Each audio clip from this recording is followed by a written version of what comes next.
Salut, c'est Trado, content de vous retrouver pour la mise à jour de l'analyse technique du CAC 40 avec une temporisation. Les cours restent suspendus entre le support hebdomadaire et cette zone de résistance journalière. Ne soyez pas surpris par l'extension de la zone grise. J'ai voulu ajuster la zone qui s'arrêtait en vérité ici au fait que l'on a rebondi et qui donc du coup valide la présence d'une résistance. Donc j'ai modifié la zone de support et je l'ai remonté jusqu'à 7200.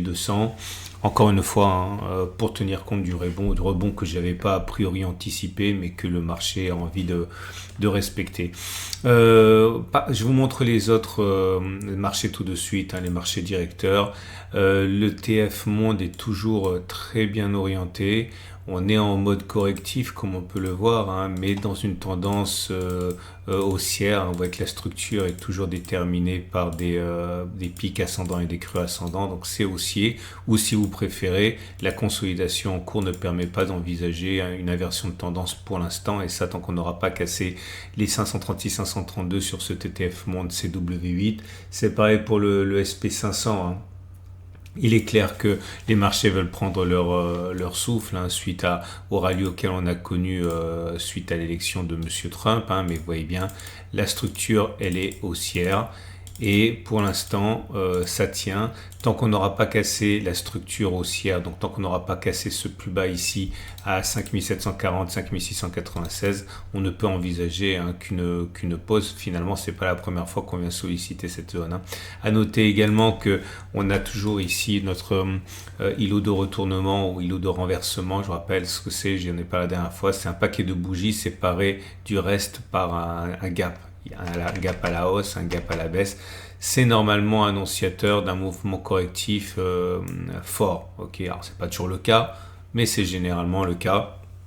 Ce qui m'amène à considérer une continuation éventuellement pour aller chercher le support ici.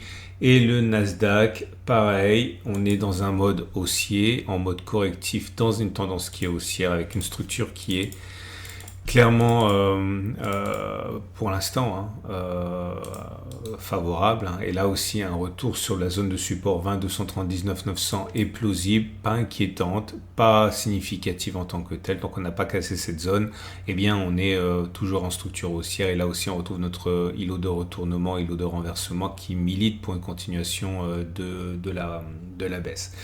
Le DAX, simplement pour vous montrer où on est, le DAX, même si il maintient son support. Là aussi, vous voyez, on est dans une structure qui est haussière. Et que vous tradiez le DAX ou que vous regardiez simplement où on est le marché, le directeur européen, quoique c'est de moins en moins vrai, mais ça l'est encore. 1900, 18900 à ne pas casser. Et tant qu'on n'a pas cassé ça, on est en tendance et en structure haussière. C'est pas le cas du CAC 40, j'ai déjà expliqué, le CAC 40 est dans une structure qui est neutre. Pourquoi ? Parce qu'on a des pics qui sont ascendants et des creux qui sont descendants. Vous voyez, si on regarde l'état des creux, ils sont descendants, mais les pics qui séparent les creux sont ascendants. Donc la tendance est simplement neutre pour l'instant. Ça vous interdit en fait de prendre des paris trop tranchés. Là, il faut garder à l'esprit que on est dans une zone d'incertitude maximale. J'ai toujours l'idée que l'on pourrait remonter, chercher un comblement du gap avant de repartir à la baisse. J'ai pas de backtest à vous proposer aujourd'hui, c'est très souvent le cas lorsqu'on latéralise comme ça, mais dans le cadre d'un trading, on va dire, plus discrétionnaire, c'est bien ce que je pense qui risque de se produire. Puisque j'ai rien à vous proposer, je vais vous montrer, parce que ça m'a été demandé et encore demandé, et là je vais le faire parce que j'ai pas pu le faire ce week-end, vous montrer comment on peut poser un trade de type discrétionnaire ou systématique d'ailleurs. Donc l'idée est la suivante, si on considère que certes la structure est haussière sur le moyen terme, parce que ça j'ai oublié de le montrer, j'ai montré ce week-end mais tout le monde n'a pas regardé la vidéo du week-end, regardez. Là, pour le coup, en données hebdomadaires, on a une structure qui est haussière.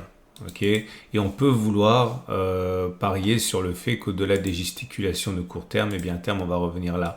Donc l'idée, c'est qu'il faut trouver un produit, une stratégie qui nous permette d'acheter dans cette zone-là, puisqu'on est bon, on est dans le support plus ou moins, viser un retour sur les plus hauts, mettre un stop de protection relativement large pour accepter une dernière attaque baissière, parce que finalement les indices américains sont quand même pas bien orientés à très court terme, et d'acheter ça. Alors, je vais vous montrer comment on peut faire en utilisant les Turbo 24. Alors, j'ai pas reporté sur le graphe du Turbo 24 les mêmes repères visuels, mais on l'utilise simplement pour passer l'ordre, hein. Donc on va dire que on veut, je reviens aux données journalières, hein. La plateforme du Turbo 24, vous pouvez l'utiliser simplement pour passer l'ordre, mais voilà, l'idée c'est que on veut un stop de protection, mettons à 6486, je le reporte ici, 6486, ça veut dire que votre stop de protection, il est à peu près, bon, c'est approximatif, hein, puisque c'est un stop loss qui est discrétionnaire, voilà, à peu près par là. Donc l'idée ici, c'est qu'on va chercher un turbo avec un stop de protection qui est là et un knockout qui est derrière. Donc vous prenez un long puisque vous voulez acheter. Ok, et on va prendre un long avec un effet de levier faible. C'est important d'utiliser un effet de levier faible si vous débutez. On va prendre un effet de levier à 3 et un niveau de knockout donc à 4612. Ça veut dire que si les cours descendent jusqu'à 4612, vous avez tout perdu. Ok, alors tout perdu quoi? Ça dépend combien vous avez acheté de turbo, mais en imaginant que vous ayez acheté 10 turbos, vous perdriez 268 euros, ce qui est beaucoup trop. Ok, mais vous n'allez pas perdre 268 euros, vous allez perdre la distance à peu près ici, puisque vous sortez à 6495. Hein, c'est l'idée qu'on a gardée avec notre graphique PRT ici. Donc je reviens au Turbo 24. Donc nous on sort ici. Si là on sort à moins 270, là on va sortir à peu près à un tiers de ça. Ça veut dire 80 euros, c'est trop. Ok, c'est trop si vous débutez. On va prendre 5. Voilà, c'est beaucoup mieux. Donc là, si vous laissez les cours tomber jusqu'au knockout, vous avez perdu 134 euros. Et si vous laissez tomber les cours et que vous sortez sur votre stop de protection, là, vous avez perdu à peu près un tiers, c'est-à-dire 40 euros. C'est encore trop, mais enfin bon, c'est juste pour l'exemple. Et après, il ne reste plus qu'on passe l'ordre. Maintenant, je vais vous montrer comment on peut faire pour passer un trade short si vous avez un biais qui est baissier. Alors, pour avoir un trade baissier, c'est un peu compliqué là quand même parce qu'on est sur une zone de support du coup.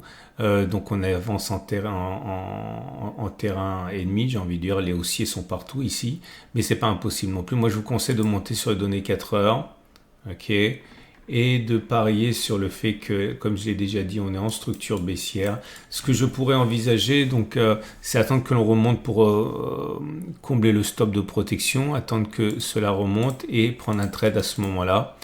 L'idée, c'est par exemple de spéculer à la baisse ici, viser un retour sur les plus bas, okay, avec un stop de protection au-dessus de la structure ici, ça fait un ratio gain-risque de 1,5 à peu près. Bon, peut-être pas, 1,3, 1,4 par là. Donc à quoi ça correspond? Donc on a un stop de protection à 7580. Donc je reprends mes Turbo 24. Mon stop de protection pour un trade baissier, je le répète, il est à 7580. On verra mieux sur les données 4 heures pour le coup. Ici, 7580. Stop de protection, il est là. Donc, vous devez avoir un knockout qui est derrière ça. Hein. Donc, je veux un short. On va prendre l'effet de levier faible. Voilà, là, très bien. 8. Avec un knockout à même 7, c'est encore mieux. Un knockout, on va prendre même 5. Hein, quand on débute, un knockout à 8899. Ça veut dire que si les cours montent jusqu'à 8899, on a tout perdu. Perdu combien? Mais ça dépend combien de Turbo 24 vous avez acheté. Hein. Si vous avez acheté par exemple 5 Turbo 24, si vous laissez les cours monter jusqu'à là, vous avez perdu 83 euros. Mais vous n'allez pas perdre 83 euros puisque vous spéculez à la baisse par là. Vous avez un stop de protection. On l'a vu, hein, ici, pour vous rentrer, alors j'ai pas repris les niveaux, mais ça veut dire que vous êtes rentré à peu près ici à 7400. 7400 avec un stop de protection, donc vous êtes ici et vous sortez là, vous avez perdu, on va dire, c'est un cinquième, hein, vous perdez ça par rapport à tout ça, ouais, un cinquième, donc vous perdriez 15 euros à peu près. ok, je suis pas très bon en calcul mental, mais c'est l'idée, hein. Voilà comment vous pouvez construire un trade baissier avec des turbos 24, hein.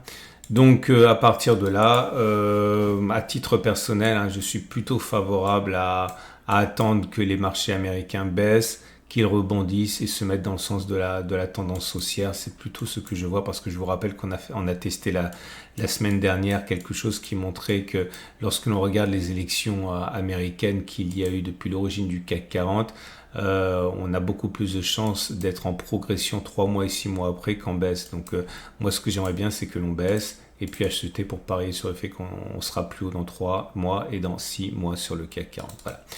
Je souhaite une excellente journée. Vous avez plein de vidéos qui vous attendent, notamment l'or, les ETF, etc. Plein de choses. Donc les communautés de la chaîne YouTube. Je vous souhaite une excellente journée. Je vous dis à demain pour la mise à jour. Ah, et si vous voulez ouvrir un compte de démonstration pour tenter les Turbo 24, vous avez un lien juste en dessous de la vidéo.